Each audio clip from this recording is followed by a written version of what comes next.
New at 10, findings of discrimination and allegations of foot dragging. It has been part of the makeup between the city of Houston and the state's general land office for a few years now. The two pointing fingers at each other over the slow recovery of Houstonians post-Harvey. To date, the city of Houston has completed 234 homes, and since the GLO came into the area in 2020, they have rebuilt 630 homes.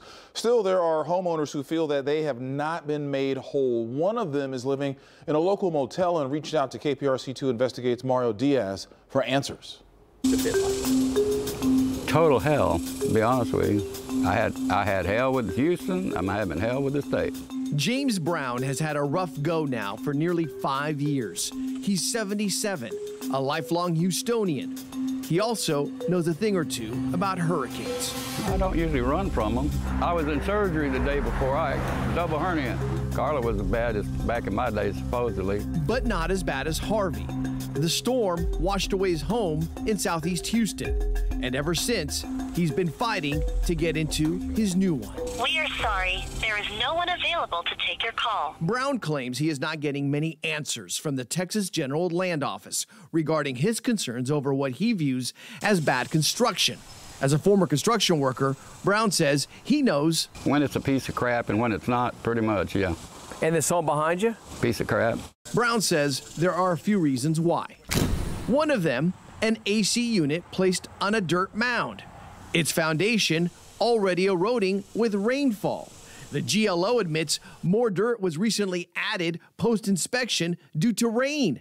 But a spokesperson says if there is an issue in the future, the unit is under warranty. Well, it's going to come down sooner or later. There's no doubt about it. Brown also is worried for his neighbor Liliana Martinez about the new GLO-built home. ¿Te preocupa la agua entrando El agua. a su propiedad? Así es. Martinez is concerned over water potentially flooding down into her property. KPRC2 Investigates found multiple other GLO-built homes around the Houston area that are drastically elevated. Pues sí me preocupa. The GLO says it was placed on a slab on grade foundation, and the drainage follows City of Houston code. But Brown's home was not raised over 3 feet because additional measures were required.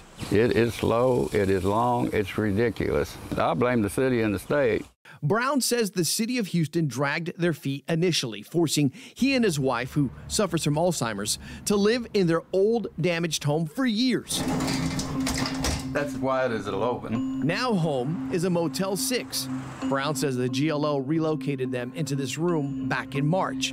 However, the state's funds run dry next week.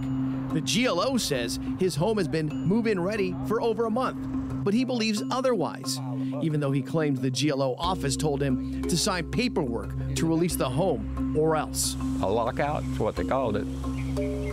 I said, a lockout? She said, yeah, that's where we lock you out of your home and you'll get your house back, but it won't have a warranty on it.